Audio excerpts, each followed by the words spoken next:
Basavatarakam foundation cancer hospital chairperson అయినటువంటి నటరత్న నందమూరి బాలకృష్ణ గారు మొన్నటి వరకు సినిమాల్లోనే చప్పట్లు కొట్టేవాళ్ళు. రేపు రాబోయే రోజుల్లో సమాజ సేవలో ఎవరు బాగా చేస్తున్నారంటే దానికి చిరునామాగా బాలకృష్ణ గారు తయారవుతారు. అలాంటి బాలకృష్ణ గారికి మనస్ఫూర్తిగా అభినందనలు, ధన్యవాదాలు. ఈరోజు ఈ యొక్క సంస్థ సక్సెస్ కారణమైనటువంటి డాక్టర్లు, మాజీ ప్రజెంట్ ట్రస్ట్ బోర్డు సభ్యులు, సిబ్బంది, దాతలు, అదే మరి క్యాన్సర్ విజేతలు కూడా ఎంతో స్ఫూర్తిదాయకంగా నిలిచారు. అలాంటి అందరికి కూడా 25 సంవత్సరాల శుభ సందర్భంగా రజతోత్సవ శుభాకాంక్షలు.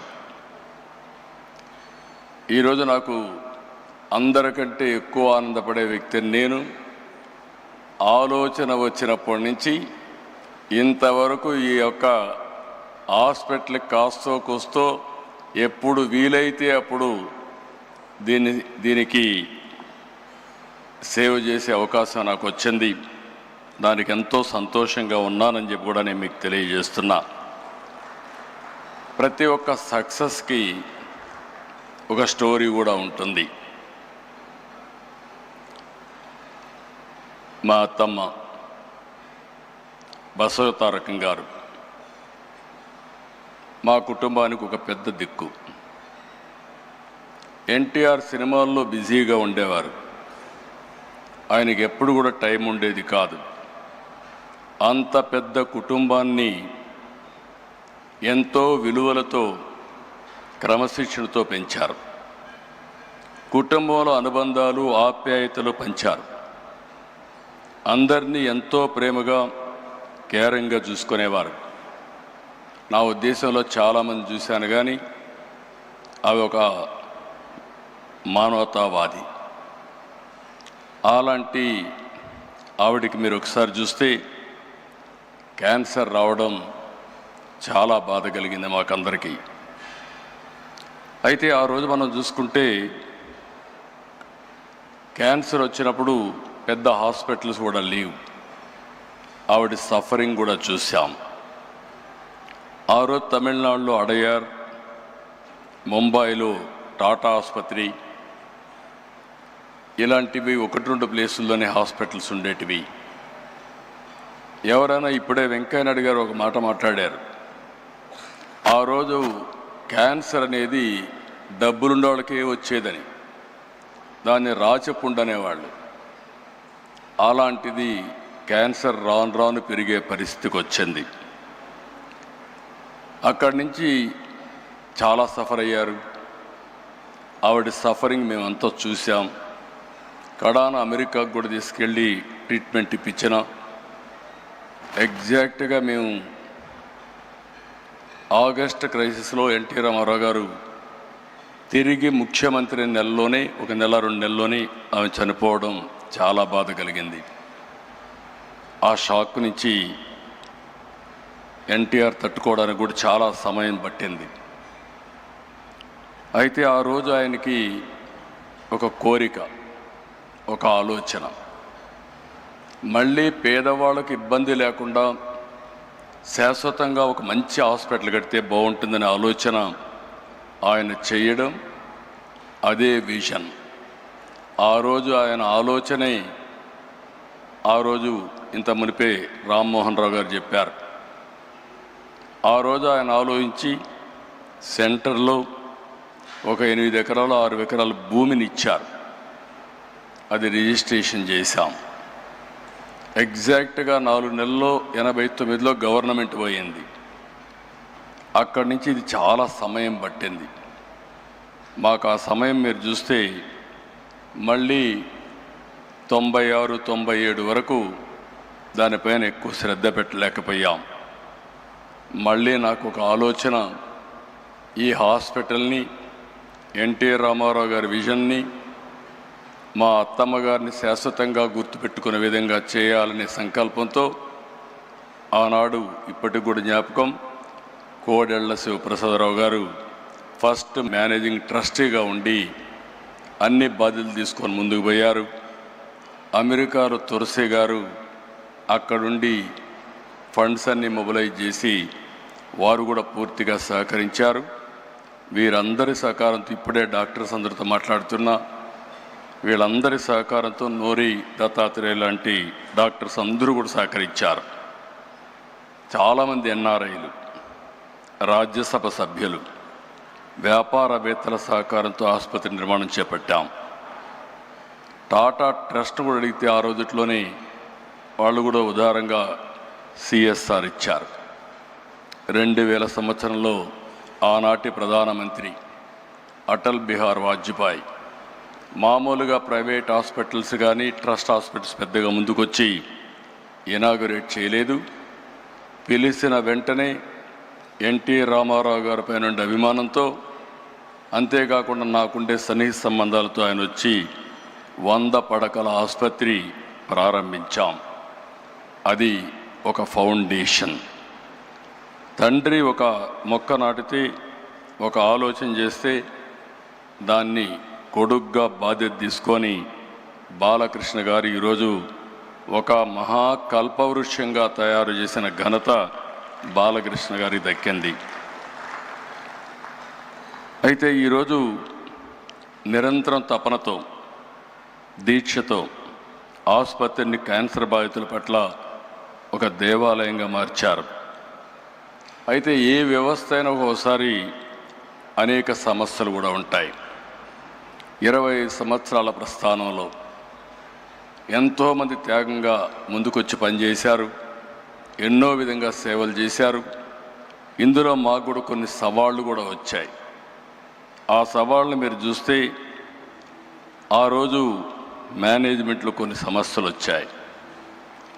ఆ సమస్యలు వచ్చినప్పుడు ఈ యొక్క వ్యవస్థ మనుగడ ఉంటుందా అనే అనుమానం కూడా వస్తే, అలాంటి సమయంలో మేమందరం అనుకుని ఎవరైతే దీన్ని నడిపించగలుగుతారనుకుంటే గుర్తొచ్చిన వ్యక్తి బాలకృష్ణ గారు.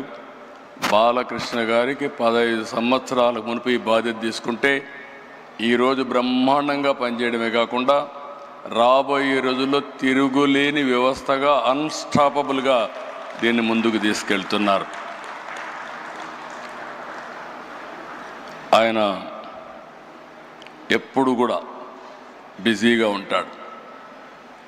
సినిమాల్లో ఇప్పుడు కూడా ఈ వయసులో ఎవరు సినిమాల్లో కూడా మామూలుగా రిటైర్ అయిపోయి ఉంటారు, లేకుంటే క్యారెక్టర్ ఆర్టిస్ట్గా తయారవుతారు. ఇప్పుడు కూడా ఎవర్ గ్రీన్ హీరోగా డిమాండ్ ఉంది. పిక్చర్లు కూడా బ్రహ్మాండంగా ఆడుతున్నాయి.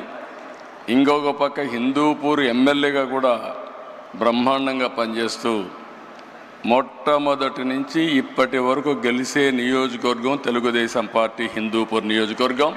మెజారిటీ కూడా తగ్గడం లేదు. అక్కడ కూడా బ్రహ్మాండంగా చేస్తున్నారు. మామూలుగా బిజీగా ఉండే వ్యక్తులను ఎప్పుడు కూడా ఇలాంటి చేయలేం, పట్టించుకోం. ఒక ప్యాషన్ ఉంది, ఒక ఎంపతి ఉంది, ఒక కంపాషన్తో పనిచేస్తూ ఉంటాడు. ఎంత బిజీగా ఉన్న క్యాన్సర్ ఆసుపత్రికి వెళ్ళడం, ఆయన క్యాన్సర్ పేషెంట్తో వ్యవహరించే తీరు చాలా, అంటే ఆయన మనసులో ఒక ఆవేదన, చేయాలనే తపన, అందువలని ఈ సంస్థ ఈ స్థాయికి వచ్చింది. నేను చాలాసార్లు చాలామందిని చూశాను. ఒక ప్రైవేట్ ఆర్గనైజేషన్ పెడితే కూడా కష్టపడిన ఈ సమయంలో బాలకృష్ణ గారు ఒక నాన్ ప్రాఫిట్ ఆర్గనైజేషన్ పెట్టి ప్రపంచమంతా తిరిగి డొనేషన్స్ కలెక్ట్ చేయడమే కాకుండా సిఎస్ఆర్ కోసం పదే 10 మందికి చెప్పి ఒక సేవాభావంతో ముందుకు పోయారు. దానివల్లనే ఈరోజు ఈ వ్యవస్థ ముందుకొచ్చే పరిస్థితికి వచ్చింది. 25 సంవత్సరాలు ఈరోజు వ్యవస్థ వల్ల వేలాది కుటుంబాలకు ధైర్యాన్ని ఇచ్చింది, వెలుగునిచ్చింది. ఒక చిన్న ముక్కగా పెట్టిన ఇది 650 పడకల ఆసుపత్రి, 250 మంది పైన నిపుణులైన వైద్యులతో బ్రహ్మాండమైన సేవలు అందిస్తున్నారు. ప్రతి సంవత్సరం 3 లక్షలకు పైగా అవుట్ పేషెంట్లు, 90,000కు పైగా ఇన్ పేషెంట్కు సేవలు అందిస్తూ ఉంది. సంవత్సరానికి 8,000 ఆపరేషన్లు చేస్తున్నారు. 22 మందికి ప్రతిరోజు ఆపరేషన్ చేసే పరిస్థితికి వచ్చారు. ఇది మనం చూస్తే ఈ ఆసుపత్రికి వచ్చే ప్రతి రోగి కేవలం ఒక పేషెంట్గా కాదు, అతను ఒక కుటుంబానికి ఆశ. ఆ ఆశ నిలబెట్టే సంస్థ బసవతారకం ఆసుపత్రి. పేద వర్గాలకి నిజమైన గుండె ధైర్యంగా నిలబడిన ఏకైక వ్యవస్థ బసవతారకం వ్యవస్థ. మన రాష్ట్రంలోనే కాదు, తెలంగాణ, అటు 2 రాష్ట్రాలు తెలంగాణ, ఆంధ్రప్రదేశ్, కర్ణాటక, మహారాష్ట్ర, ఒరిస్సా, ఇతర రాష్ట్రాల నుంచి కూడా ఇక్కడికి వస్తున్నారు. ఇంకొక పక్కన మీరు ఒకసారి చూస్తే ప్రివెంటివ్ క్యాన్సర్ కింద 1600 పైన శిబిరాలు పెట్టారు. 3 లక్షల కంటే ఎక్కువ మందిని ప్రీ స్క్రీనింగ్ చేసి మొత్తం స్క్రీనింగ్ అంతా చేసి ముందు తీసిపోయే పరిస్థితికి వచ్చారు. నర్సింగ్ కళాశాలలు, పారామెడికల్ విద్యా సంస్థల ద్వారా నిపుణులు అందిస్తున్నారు.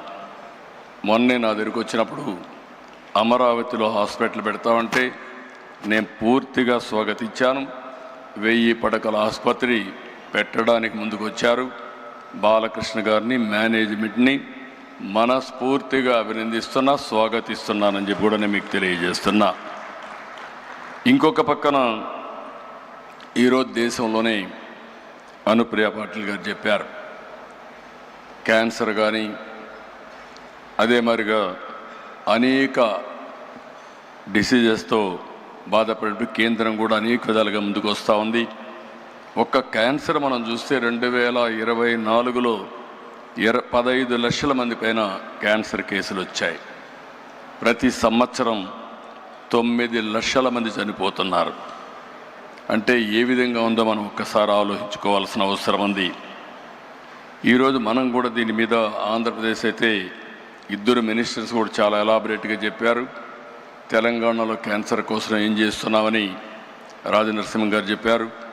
సత్యకుమార్ యాదవ్ గారు ఆంధ్రప్రదేశ్లో ఏం చేస్తున్నాం అవన్నీ కూడా వారు కూడా చెప్పడం జరిగింది. ఈరోజు మనందరం గుర్తుపెట్టుకోవాల్సింది, క్యాన్సర్ బారిన ఎవరన్నా పడితే కుటుంబమే కుప్పగూలిపోతుంది. మానసికంగా, ఆర్థికంగా చితికిపోతారు. ఎంత ధైర్యంగా ఉన్న వ్యక్తులైనా సరే ఆ కుటుంబంలో ఒక్కసారి క్యాన్సర్ వచ్చిందంటే పూర్తిగా మానసిక స్థైర్యాన్ని కోల్పోయే పరిస్థితి వస్తుంది. ఇలాంటి సందర్భంలో ఇప్పుడు వచ్చినటువంటి 2-3 చూసాం. చాలా ధైర్యంగా వాళ్ళు ఒక సక్సెస్ స్టోరీలు కూడా చెప్పే పరిస్థితికి వచ్చారు.